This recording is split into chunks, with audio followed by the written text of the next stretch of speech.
अब यूपीएससी की तैयारी के लिए दिल्ली या इलाहाबाद आने की जरूरत नहीं है, क्योंकि सिविल्स डेली कराने जा रहा है आपकी प्रिपरेशन सीडी यूट्यूब क्लासेस के माध्यम से, जहां हम लेकर आ रहे हैं डेली बेसिस पर करंट अफेयर्स और स्टैटिक पोर्शन के टॉपिक्स, प्रीलिम्स, मेंस और इंटरव्यू को मद्देनजर रखते हुए तमाम वीडियो लेक्चर्स और मेंटरशिप गाइडेंस, वो भी बिल्कुल निशुल्क। हम अपना टाइम इन्वेस्ट करते हैं ताकि आप अपना कीमती वक्त सही जगह सही डायरेक्शन में इस्तेमाल करें। Press the bell icon and subscribe to our channel to follow #CD Rituals। नमस्कार दोस्तों, उम्मीद है आप सब अच्छे होंगे। मैं सिद्धार्थ, आपका मेंटोर, स्वागत करता हूं सिविल्स डेली के यूट्यूब क्लासेस पर, जहां पे हम आज बात करेंगे यूपीएससी प्रीलिम्स और मेंस से जुड़ी कुछ इंपॉर्टेंट एंड रेलेवेंट टॉपिक्स पर from the Hindu editorial and op-ed section. So दोस्तों, आज है 10 जनवरी, दिन है मंडे। सो इस डिस्कशंस को, इस एनालिसिस को आगे बढ़ाने से पहले हम लास्ट फ्राइडे की एनालिसिस पे जाएंगे, जहां मैंने आपको कुछ क्वेश्चंस दिए थे और ये हैं उनके कुछ आंसर्स। ओके, तो आप प्लीज़ उनसे मैच करा सकते हैं। एंड आई एम श्योर हमारे कुछ एस्पिरेंट्स ने कमेंट करके ये सारे आंसर्स बहुत ही सही लगाए हैं, एंड जो कि ये तय करता है that you guys on the right direction actually. Okay, so ये जो था, इसका आंसर राजमनर कमेटी का सी होगा। आईएसडी से रिलेटेड ये ऑप्शन होगा full form input service distributor. And then amendment जो था हमारा ईडब्ल्यूएस का 10%, जो भी बात चल रही है, वो 103rd कॉन्स्टिट्यूशनल अमेंडमेंट एक्ट है, एंड इसका होगा 2 and 3। ओके, इन केस अगर आपको यहाँ पे इन चारों ऑप्शंस में से किसी में भी डाउट ज़रा सा भी है, प्लीज़ कमेंट करिए और मैं उसका एक्सप्लेनेशन आपके साथ शेयर करूँगा। Okay, for those who have already done all the 4, जिनका चारों करेक्ट है, कंग्रेचुलेशंस एंड वेल डन। जिनका नहीं है, कमेंट करके बताइएगा, हम उसको ठीक करेंगे, देखेंगे कहाँ पे कमी आ रही है। ओके, प्रोसेस समझने में। चलिए, let us move on. So, in case if you are watching, if you are our constant viewer, you are requested to kindly subscribe this channel and press the bell icon. Once you press the bell icon, you get daily notification whatever things are happening on YouTube classes. ठीक है, जो हमारा community post है उससे भी related, क्योंकि daily कुछ न कुछ ऐसे पोस्ट आते जाते हैं जो कि यूपीएससी एग्ज़ाम से रिलेटेड कोई भी नई चीज़ इंप्लीमेंट हुई, जैसे अभी मेंस का एग्ज़ाम चल रहा है, उससे रिलेटेड कोई इन्फॉर्मेशन अगर हमें देनी हो तो हम कम्युनिटी पोस्ट पे अपडेट कर देते हैं। And please do visit these play list, जहाँ पे क्रोनोलॉजिकल ऑर्डर में पूरा डिटेल्ड मेंशन है कि आप पिछले 1 महीने के, 1.5 महीने के करंट अफेयर्स एनालिसिस आप विजिट कर सकते हैं। Okay, so let us move on to our today's editorial and op-ed analysis. आज हम 3 न्यूज़ कवर करेंगे। ठीक है, एक तो ये है some Raj Bhavans are on the war path, दूसरा the bill that count alter the mediation landscape, और तीसरा जो है वो कंट्रोल रादर देन प्राइवेसी। ठीक है, सबसे पहले मैं आर्टिकल ये उठाना चाहता हूँ गवर्नर से रिलेटेड। ठीक है, और ये एक आपका अच्छा रिवीजन हो जाएगा GS2 के से रिलेटेड। ठीक है, गवर्नर, पावर्स ऑफ गवर्नर, उसकी लिमिटेशंस क्या हैं, डिस्क्रिप्शंस क्या हैं। ठीक, ये एक थोड़ा मोड़ा रिवीजन हो जाएगा, लेकिन इस पूरे मामले को समझने के लिए मैं एक छोटी सी स्टोरी बता देता हूँ आपको कि ये आया क्यों। ठीक है, सो पहले ये GS पेपर 2 का हमारा कॉन्स्टिट्यूशन बॉडीज़ है उससे रिलेटेड है, रोल ऑफ गवर्नर। ठीक है, and it's power. So basically ये आप कार्टून देख रहे हैं यहाँ पे। ठीक है, यहाँ पे गवर्नर हमारे कॉन्स्टिट्यूशन में एक ऐसी कॉन्स्टिट्यूशनल बॉडी है, ठीक है, एक ऐसा रोल प्ले करता है जो कि is not only guiding council of ministers और chief minister, but he is also a friend, guide and philosopher to them. ठीक है, ये इमेज है, और इस आर्टिकल के बारे में, इस आर्टिकल में भी इस टर्म का यूज़ किया गया है। ठीक, सो इस मामले में पूरा मुद्दा क्या था? इस मामले का पूरा मुद्दा ये था, रिसेंटली हाल ही में अभी महाराष्ट्र और केरला से रिलेटेड 2 सिचुएशन आई। महाराष्ट्र में क्या सिचुएशन आई कि यहाँ के जो गवर्नर है उन्होंने स्पीकर के इलेक्शन की डेट को एक्सेप्ट करने से मना कर दिया है।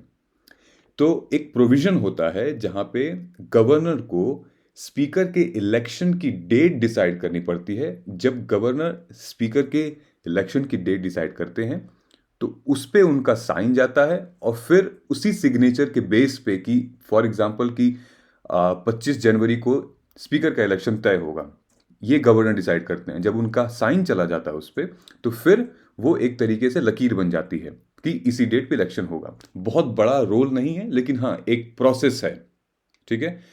इसमें क्या हुआ कि जो गवर्नर है महाराष्ट्र के, उन्होंने साइन करने से मना कर दिया, उन्होंने डेट ही डिसाइड करने से मना कर दिया, ठीक है। तो क्वेश्चन अब यही उठ के आता है, इस वजह से क्या हुआ कि महाराष्ट्र की जो असेंबली है अब बिना स्पीकर के है, ठीक है। और ये पूरे आज तक के फ्री इंडिया के हिस्ट्री में, भारत के इतिहास में पहली बार ऐसा हुआ है कि किसी गवर्नर ने स्पीकर के इलेक्शन के डेट को मंजूरी नहीं दी है, साइन नहीं किया, और उसकी वजह से ऑफिस इनकम्बेंट है, खाली है स्पीकर की पोस्ट महाराष्ट्र में, ठीक है।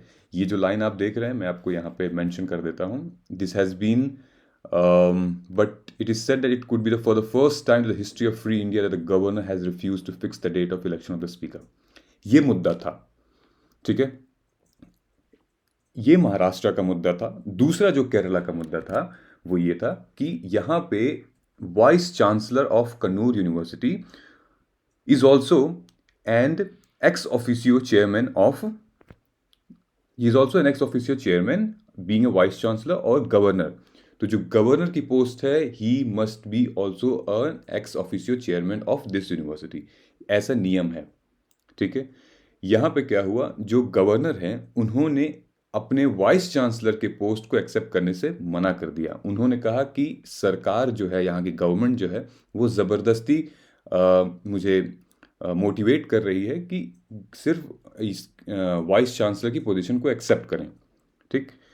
सो यहाँ पे भी एक बहुत बड़ी एम्बिग्यूटी, बहुत रीजनेबल डिसीजन इनका देखने को मिलता है। और इनफैक्ट ना कि सिर्फ केरला में, पिछले गुजरे हुए टाइम पे राजस्थान, बिहार और भी कई ऐसे राज्य हैं जहाँ पे गवर्नर और गवर्नमेंट से रिलेटेड एक एम्बिग्यूटी आई है, एक डिसएग्रीमेंट आया है। तो उसी प्रोसेस को आज हम पूरा समझेंगे कि ऐसा क्या है ऐसी गवर्नमेंट की, ऐसी क्या पावर है, क्या पोजीशन है कि उसके ज़रा सा अगर उनका रोल थोड़ा सा भी ऊपर नीचे हो तो एक सरकार टूट सकती है इनफैक्ट, और एक फेडरलिज्म पे एक बहुत बड़ा हमला हो सकता है।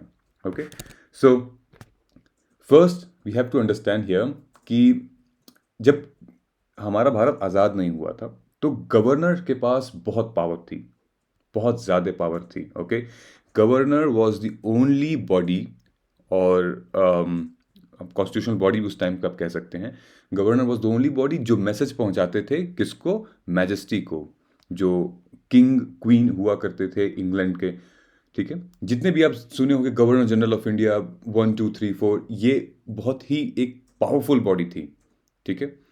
फिर गवर्नर के बाद आते थे council of ministers and then all the ministers उनके बाद। लेकिन 19 जो हमारा गवर्नमेंट ऑफ इंडिया एक्ट था, ठीक है, उसमें भी ये चीज़ मेंशन की हुई थी एक्चुअली कि the governor under the government of India act व by the Raj, of the Raj and for the Raj, ठीक है। ये आपने देख सकते हैं, मैंने हाईलाइट किया हुआ है। लेकिन जो हमारी कॉन्स्टिट्यूशन असेंबली थी, ठीक है, जो ये by the Raj, of the Raj and for the Raj वाला जो मामला प्रपोज किया था उस टाइम पे 1935 में जो कॉन्स्टिट्यूशन असेंबली थी, बाई ये 3 लोग थे, नोटेबल पर्सन्स थे जिन्होंने ये मामला इंट्रोड्यूस किया। लेकिन 47 तक आते आते जब BR अम्बेडकर जी को बनाया गया था ड्राफ्टिंग कमेटी का चेयरमैन, और उनसे रिलेटेड जितने भी कॉन्स्टिट्यूशन असेंबली के मेंबर्स थे, उन्होंने इस बात पे सहमति दी कि नहीं, ऐसा नहीं होना चाहिए, गवर्नमेंट की पावर को थोड़ा सा कर्टेल कर देना चाहिए, कम कर देना चाहिए। तो गवर्नर को एक मीडिएटर बनाया गया सेंटर और स्टेट के बीच का, ठीक है, यूनियन गवर्नमेंट और स्टेट गवर्नमेंट के बीच का मीडिएटर बनाया गया। सो मुद्दा फिर ये भी आया है कि गवर्नर फिर इलेक्ट होगा या अपॉइंट होगा, ठीक है।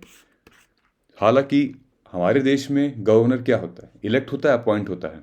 आप ये कमेंट करके बताइएगा, the governor of any state is elected by the state और अपॉइंटेड बाय द स्टेट, ये या नॉमिनेटेड बाय द स्टेट, ये कमेंट करके एक बार बताइएगा, लेट्स सी कि थोड़ा सा बेसिक नॉलेज क्लियर है कि नहीं यहाँ पे, ठीक है। मूविंग फॉरवर्ड, सो गवर्नर का रोल बहुत क्लियर एंड कंसाइज था, ठीक है। किसी भी स्टेट को एक यूनियन लेवल पे रिप्रेजेंट करते हैं गवर्नर, और उनसे रिलेटेड जितनी भी सेंटर रिलेशन पॉलिसीज होती है, एक फेडरलिज्म को अच्छे से प्रोसेस उनका कॉन्स्टिट्यूट करते हैं। तो ये पूरे आर्टिकल में यहाँ मैंने यही चीज़ें मेंशन की है कि what has been the historical background, ठीक है। नाउ मूविंग फॉरवर्ड, तो बेसिक इंफॉर्मेशन हम जान लेते हैं इसमें about the governor, that the governor's appointment and his power, everything, ठीक है, related to the office of the governor has been discussed from article 153 to 162। हम आर्टिकल्स क्या है वो हम बाद में डिस्कस कर लेंगे, ठीक है। पहले ये मुद्दा इंपॉर्टेंट है, ये समझ लेते हैं, ठीक। जहाँ पे आर्टिकल 153 कहता है that there shall be a governor for each state and one person can be appointed as a governor of 2 और मोर स्टेट, ठीक है। ये भी होता है और होता आया है अभी भी। गवर्नर को कहते हैं कि he acts in a dual capacity as a constitutional head of the state and the representative, जैसे अभी मैंने आपसे डिस्कस किया कि he acts in a dual capacity as a constitutional head of the state and the representative, ठीक है। किनके representative? Union के, okay. He is a part of the federal system of the Indian polity and acts as a bridge between union and state, अभी discuss किया हमने। 157 article से लेके 158 और ये दोनों article constitute that India specify eligibility of the post of the governor, वही 35 years of as जो हम क्लास 9th में सिविक्स में अपने पढ़ते आ रहे थे, ये चीज़ आप इसके नीचे मेंशन कर सकते हो, ठीक है। सो दोस्तों, कुछ इश्यूज हैं गवर्नर के पोस्ट को रिलेटेड, ठीक है, और इनको हम डिस्कस करेंगे। यहाँ पे आप देख सकते हैं इश्यूज को मैंने हाईलाइट किया है 3-4 पॉइंट्स में। इश्यूज क्या हैं कि बहुत सारे ऐसे केसेस हैं, ठीक है, जहाँ पे पॉलिटिशियंस और ब्यूरोक्रेट्स एक पॉलिटिकल आइडियोलॉजी को कहीं ना कहीं धीरे धीरे फॉलो करने लगते हैं, ठीक है।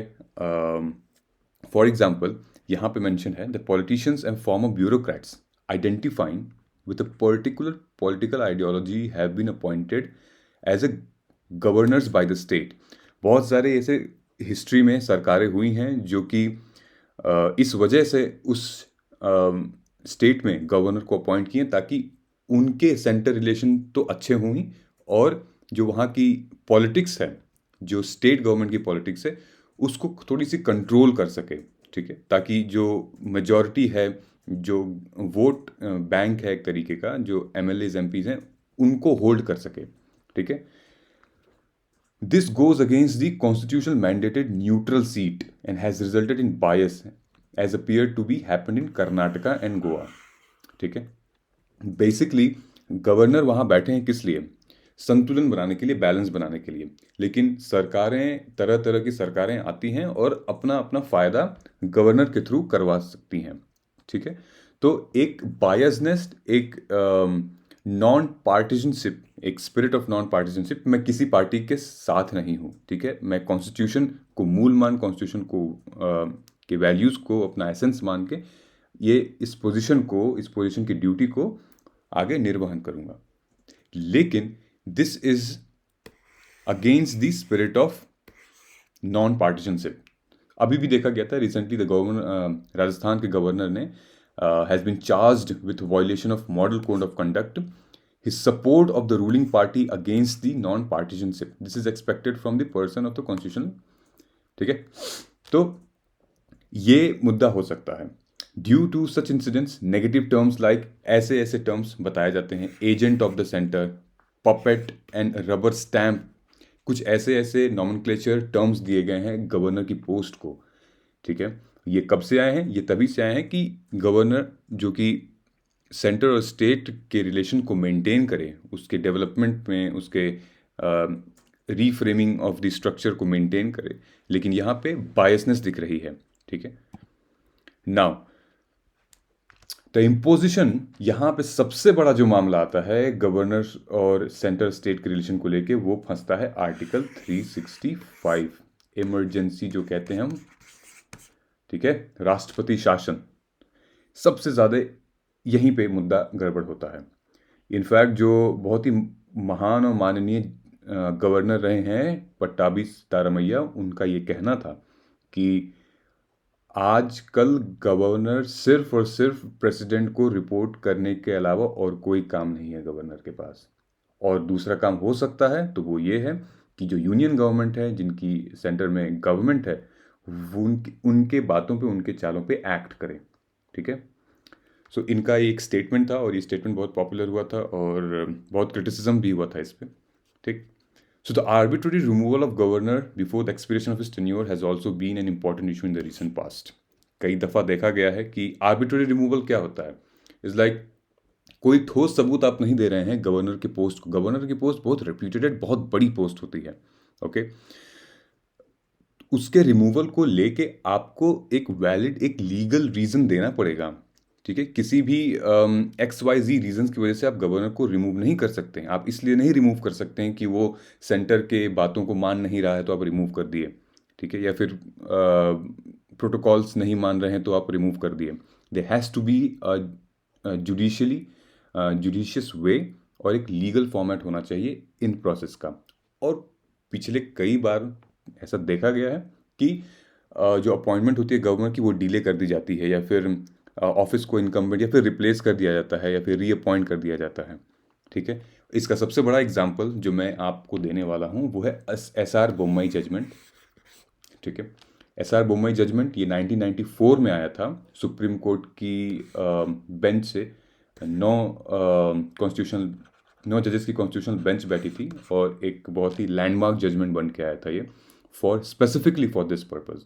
सो for you to remember in your mains answer, आपको ये सारी चीज़ें देखनी पड़ेगी। ठीक है। आपको अपना जो इम्पोर्टेंट मुद्दा क्या है वो मेंशन करना पड़ेगा, एंड देन मुद्दा as in the concern, okay, issues, and then the way we have discussed here, the issues related to it, and then the judgment or any amendment has been done in the favor or against it, we have to mention it.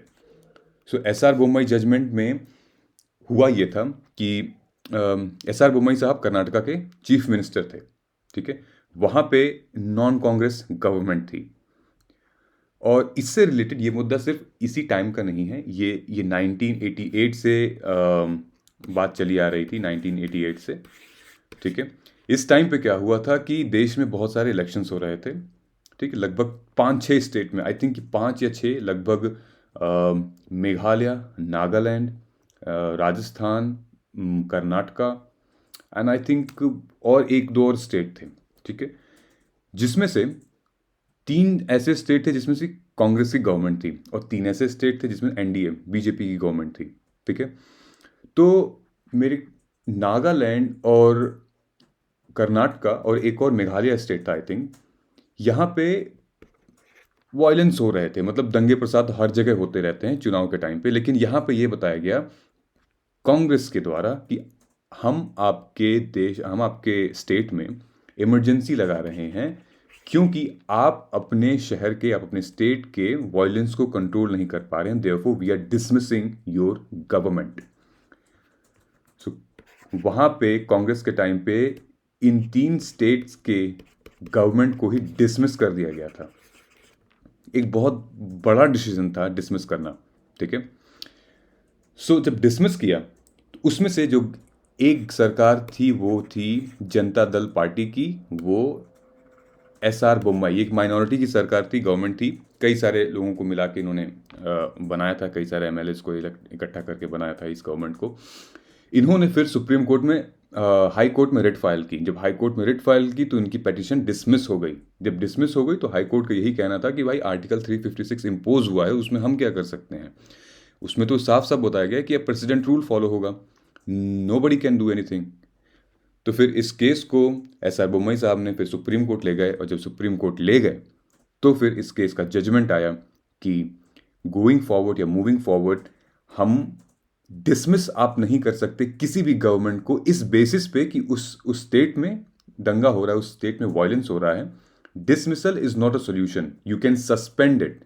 तो एक concept निकल के आया था कि suspension यहाँ पे। ठीक है।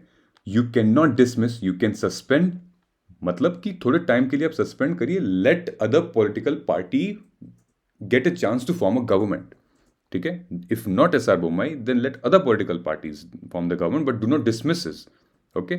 क्योंकि आपको पता है कि 6 महीने तक फिर वो शासन लगा रहता है, रूल लगा रहता है। इसका सबसे बड़ा यही मुद्दा था, चुनाव आने वाले थे और जो इंटरनल कॉन्फ्लिक्ट्स थे, क्योंकि ये जो कुछ ऐसे स्टेट थे वो फेवर में नहीं थे कांग्रेस के, और इसीलिए इंटरनल चीज़ों को कंट्रोल करने के लिए यहाँ पे प्रेसिडेंट रूल लगाया गया। प्रेसिडेंट रूल लगा के फिर यहाँ पे ऐसे इलेक्शंस हुए, लेकिन सुप्रीम कोर्ट ने इन इलेक्शंस को तीनों जगह खारिज कर दिया गया था, ठीक है, नल एंड वॉइड कर दिया और री इलेक्शंस हुए थे यहाँ पे। सो पूरा मुद्दा यही है कि जो गवर्नर की पावर्स हैं, ठीक है, आप अपने फायदे के लिए, यूनियन गवर्नमेंट की अगर मैं बात कर रहा हूं, कि आप अपने फायदे के लिए, सरकार के फायदे के लिए आप गवर्नर को एज अ टूल नहीं यूज कर सकते हो उस स्टेट के गवर्नमेंट को रन करने के लिए, कंट्रोल करने के लिए, ठीक है। आज के टाइम पे फॉर एग्जांपल मैं अगर एग्जांपल लूं कि लेट्स टेक इन छोटा सा एग्जांपल दिल्ली का, ठीक है। अरविंद केजरीवाल जी यहाँ सीएम हैं, ठीक है, और सेंटर में बीजेपी है, राइट। सो आप जो आपने देखा होगा लेफ्टिनेंट गवर्नर और एलजी और सीएम के बीच में जो टसल हुई है दिल्ली में, ठीक है। So is like union government is exercising जबरदस्ती का कि आप इंटरवीन करिए यहाँ के सीएम के मामलों में, ठीक है, which is not actually constitutional. तो इसी मामले में ये पूरा ये आर्टिकल इससे रिलेटेड था, and the supreme court has classified instance of failure constitutional machinery into 4 heads, ठीक है। बेसिकली कॉन्स्टिट्यूशनल मशीनरी कहीं मेंशन नहीं है हमारे संविधान में, लेकिन चीज़ें धीरे धीरे इंप्लीमेंट होती रहती हैं, आती रहती हैं, तो supreme court time to time उनको इंटरप्रेट करते रहते हैं। पहला था कि political crisis could be the failure of constitutional machinery. दूसरा internal subversion, physical breakdown, and the non-compliance of constitutional direction of the union executive. इन वजहों से constitutional machinery breakdown हो सकती है, ठीक। इससे रिलेटेड कुछ जजमेंट्स और भी आए थे बाद में, ठीक है, कुछ कमीशंस भी आए थे, कुछ जजमेंट्स भी आए थे। एक मैं आपसे डिस्कस कर लेता हूँ, बाकी सब आप मुझे कमेंट करके बताइएगा। Supreme Court in the Nabam Rubia judgment ruled that the exercise of governor discretion, जो इनका आर्टिकल 163 जो ये तय करता है गवर्नर की डिस्क्रिशनरी पावर क्या है, उसको लिमिट करते हुए ये कहा कि his choice action should not be arbitrary or fanciful. He must be a choice dictated by reason, act by faith, tempered and ये, ठीक है। साफ साफ ये बताया गया कि अगर आर्टिकल 356 इम्पोज होता है तो एक गवर्नर को अपनी कॉन्शियंस के साथ अपनी अंतरात्मा की आवाज़ सुननी चाहिए और ये तय करना चाहिए कि वो रूल, प्रेसिडेंशियल रूल वैलिड है कि नहीं, ठीक है। कॉन्स्टिट्यूशनल मशीनरी का जैसे कि मैंने कहा कि कहीं कोई डेफिनेशन नहीं दी है, लेकिन ये सबसे बड़ी रिस्पॉन्सिबिलिटी करती है किसके ऊपर, ये गवर्नर के ऊपर होती है।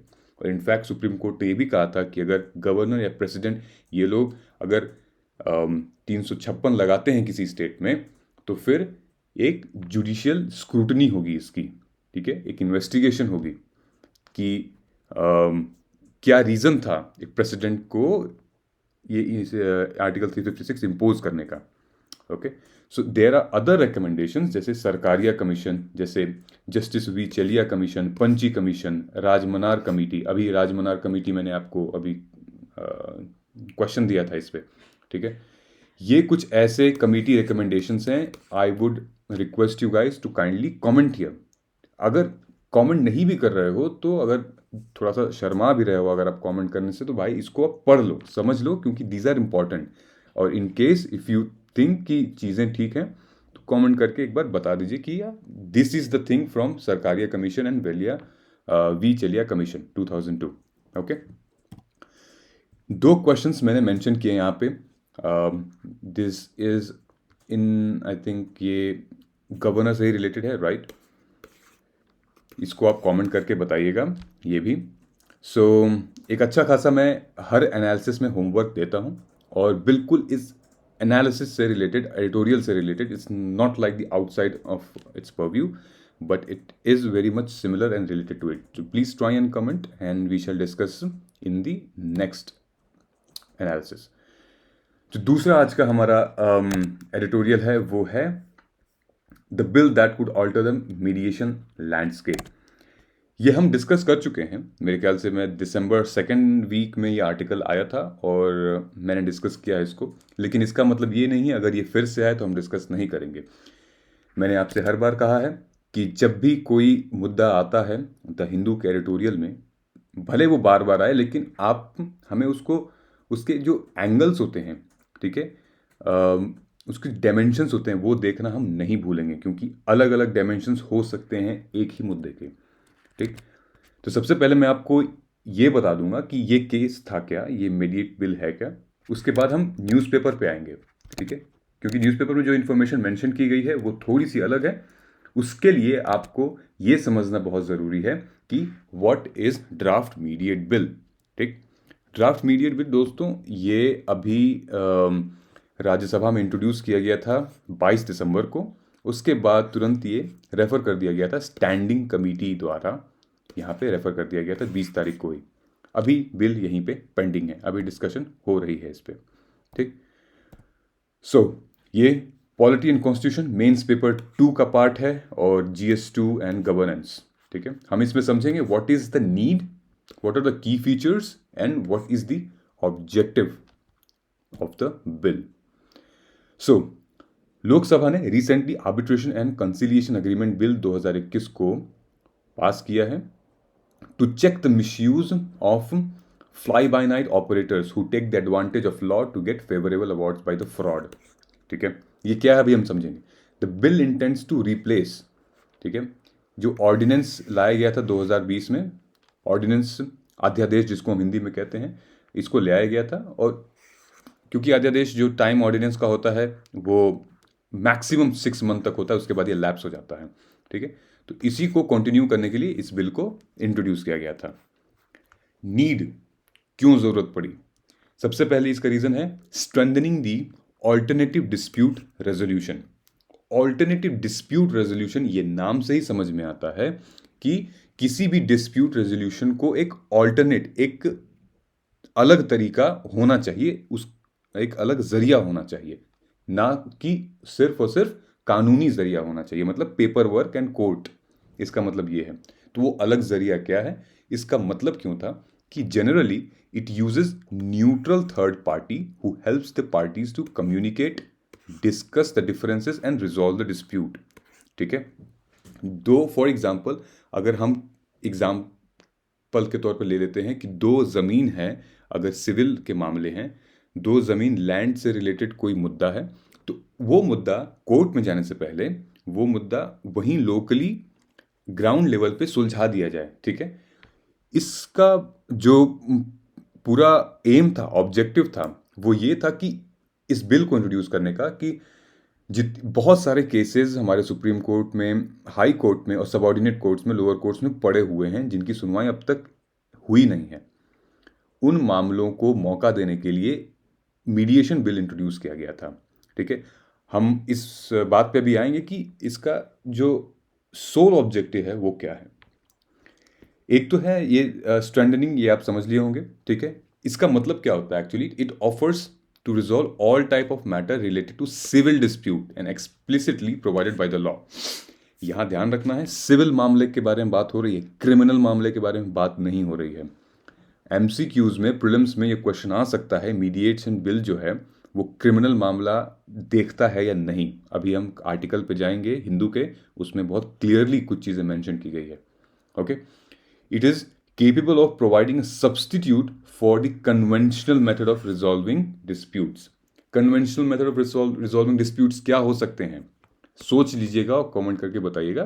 पुराने कुछ तकियानुसी जो कन्वेंशनल मेथड होते थे, पैसा रुपए लेके, या फिर ग्राम पंचायत, सरपंच वगैरह होते थे, तो अभी भी होते हैं.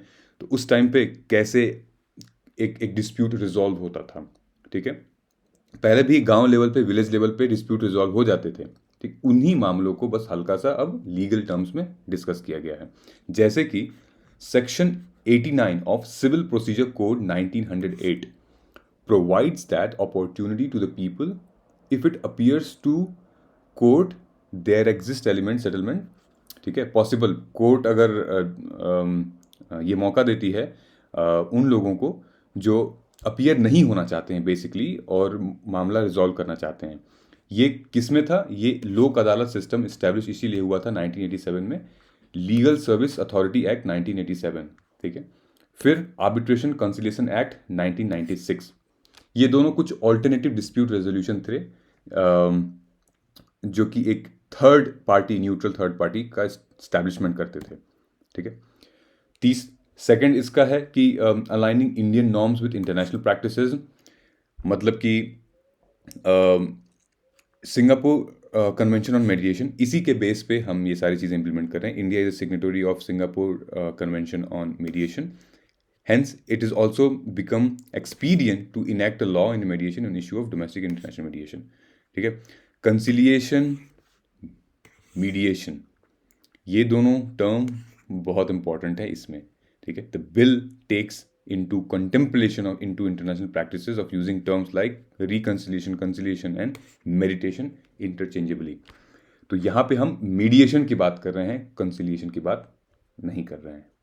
ठीक है, इसका ऑब्जेक्टिव क्या था? इसका ऑब्जेक्टिव ये था कि भाई कि जितने भी पेंडिंग केसेस हैं, ठीक है, सुप्रीम कोर्ट में जितने भी पेंडिंग केसेस हैं या अदर कोर्ट्स में भी, उनको यहाँ इन मामलों में सुलझाया जाए।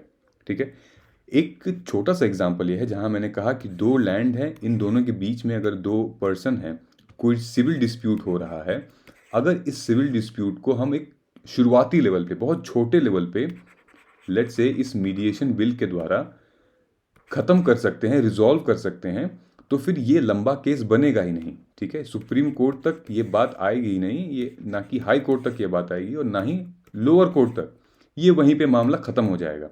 तो फिर जो केसेस पाइल्ड अप हो रहे हैं यहाँ पे, वो नहीं होंगे। ठीक है, ये मुद्दा समझ में आ गया आपको। दूसरी एक और चीज़ यहाँ पे थी कि अगर ये सारे मामले यहाँ पे सेटल हो जाते हैं तो कभी कभी क्या होता है कि कुछ मामले सिविल पहले होते हैं, उसके बाद फिर क्रिमिनल हो जाते हैं।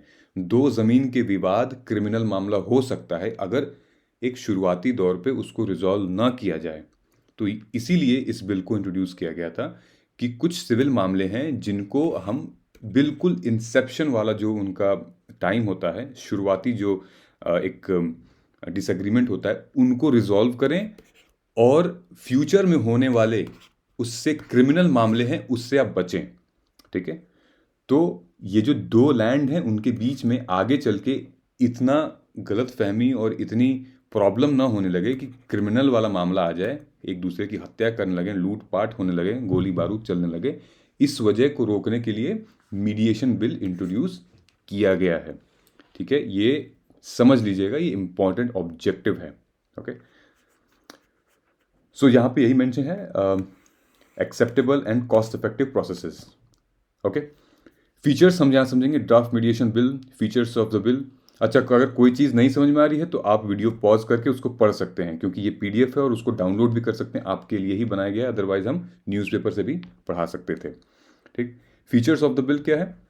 Qualification of arbitrators, unconditionality of the state of the award, बहुत सारे इसके फीचर्स थे, मैंने बहुत लिमिटेड लिया है इसमें।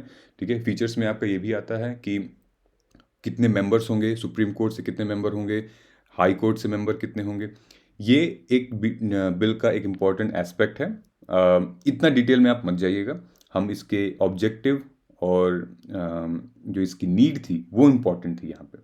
ठीक है, it does away with the qualification of the arbitrators under the Schedule 8 of the Arbitration Conciliation Act, an advocate under इतना, an official legal services qualification, ये सारी चीज़ें आप एक बार देख सकते हैं, बहुत ज़्यादा इंपॉर्टेंट नहीं है मेंस के पर्सपेक्टिव से। ठीक है, ये बहुत ज़्यादा लीगल पर्सपेक्टिव से फीचर्स इंपॉर्टेंट हैं।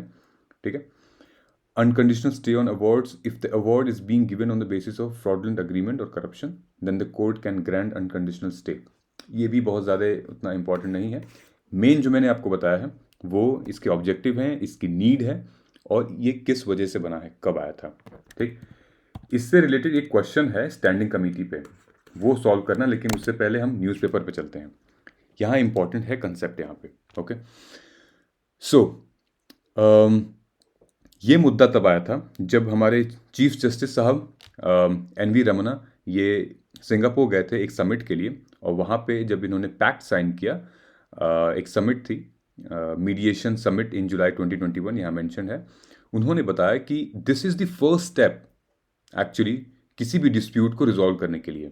अगर आपसी मामले कोई हो रहे हैं, सबसे पहला स्टेप है इस बिल की वजह से उस मामले को ख़त्म करने के लिए वहीं पे, ठीक है। नाउ उसके बाद फिर the context was huge dependency of the cases in India, ठीक है। जो मैंने अभी आपको बात समझाई वो ये है दैट मीडिएशन फॉर एवरीवन, यहाँ पे ये हाईलाइट किया हुआ है, एंड पॉपुलराइजेशन, ठीक है। That court should be last resort dispute resolution, therefore one should explore the options of alternate dispute resolution. वो मैंने अब आपको बता दिया है क्या है, आई थिंक अब आप रिलेट कर सकते हो। सबसे जो नोट करने वाली इस आर्टिकल से बात यह है कि ये जो मैंने ब्लू कलर का हाईलाइट कर रखा है यहाँ पे, ये आप अपने आंसर में मेंशन कर सकते हो that the Tamil Nadu mediation and conciliation centre, ये एक तमिलनाडु हाई कोर्ट एक पहली ऐसी इनिशिएटिव है जो कि मीडिएशन से रिलेटेड उन्होंने एक ऐसा प्रावधान निकाला, जहाँ पे 2005 की बात कर रहे हैं, जहाँ पे हर डिस्ट्रिक्ट में एक मीडिएशन सेंटर होगा। एंड सिग्निफिकेंटली क्या हुआ इससे कि केसेस रिड्यूस हुए हैं, ठीक है। तो एक ये ऐसा स्टेप है, एक एग्जांपल है जिसको अब यूनियन गवर्नमेंट फॉलो कर सकती है टू क्या basically reduce the pendency of the cases, और फर्स्ट स्टेज पे कोई भी रेजोल्यूशन, कोई भी डिस्प्यूट को सॉल्व करने का, ठीक है। ध्यान रखना ये मामला सिविल और कमर्शियल डिस्प्यूट से रिलेटेड है, क्रिमिनल मामले नहीं आएंगे। और जब हम सिविल और कमर्शियल के बारे में बात करेंगे तो उसमें 2-3 केसेस हैं जो कि मीडिएशन बिल कवर नहीं करेगा। कौन से केसेस हैं वो हैं आपके the law to prevent sexual harassment of women at work place has probably kept out of this bill. इसका साफ साफ ये रीज़न है कि अगर सेक्सुअल हैरेसमेंट हो रही है किसी महिला के साथ तो थर्ड पार्टी की इन्वॉल्व होने की ज़रूरत नहीं है, ये मामला डायरेक्ट जाएगा कोर्ट में और हियरिंग होगी, ठीक है। ये अच्छा मतलब मामला है, ठीक है। अच्छा किया है इसको कि मीडिएशन बिल में नहीं रखा, अदरवाइज कॉम्प्रोमाइज़ वाली बात आ जाती, फिर जो वुमेन हैं उनको न्याय नहीं मिल पाता। ये एक अच्छा स्टेप था, इसको आप मेंशन कर सकते हैं। दूसरा था कि जो कानून welfare of parents and senior citizen से रिलेटेड है, ठीक है, law of maintenance and the welfare of parents, ये हम हिंदू कोड की बिल बारे में बात करेंगे।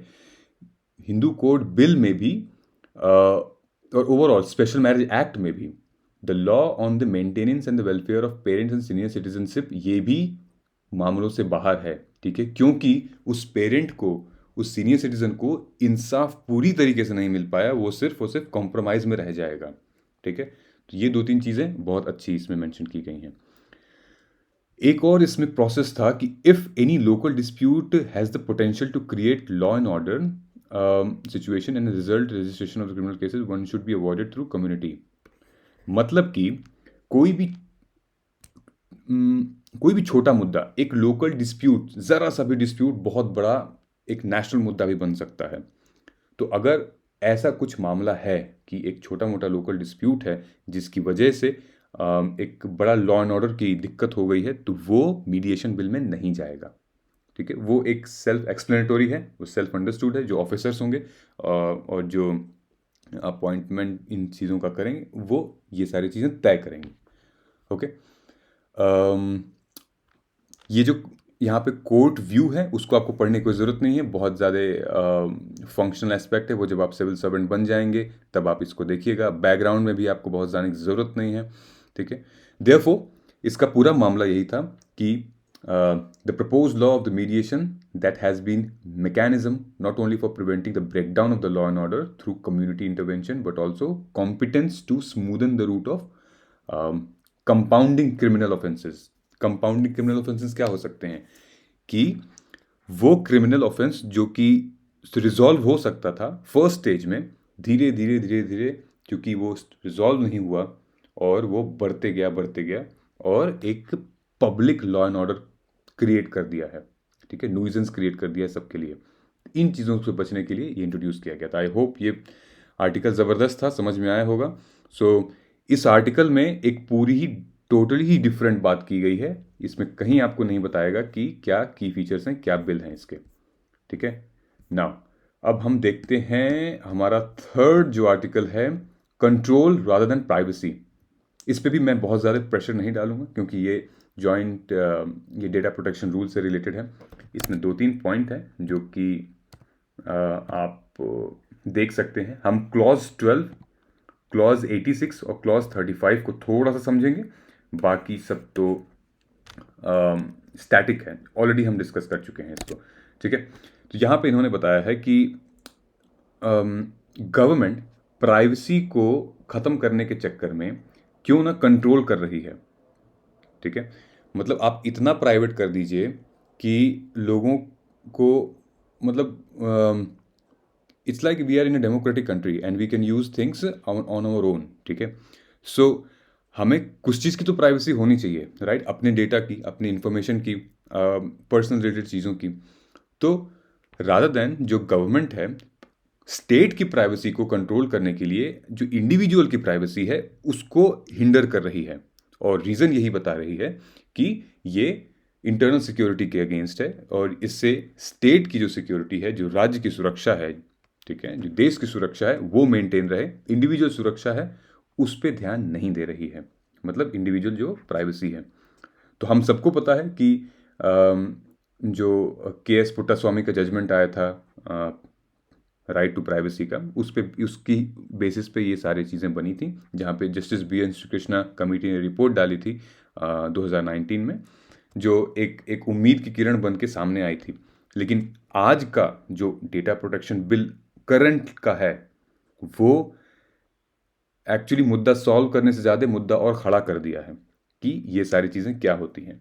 तो क्लॉज 12 इसमें क्या कहता है कि it says the personal data can be processed without consent. ये मामला देख रहे हैं आप, प्रोसेस्ड विदाउट कंसेंट, बिना आपके सहमति से, ठीक है, for the performance of any function of the state. It is an umbrella clause that basically क्या है कि अगर आप अपने फ़ोन में, अपने लैपटॉप में, कंप्यूटर में कोई भी सॉफ्टवेयर डाउनलोड करते हैं और वो सॉफ्टवेयर आपके प्राइवेसी को अगर हिंडर करता है, ठीक है, वो सॉफ्टवेयर आपके प्राइवेसी को अगर हिंडर करता है तो आप उससे आप वॉइड नहीं कर सकते, वॉयलेट नहीं कर सकते उसको, ठीक है।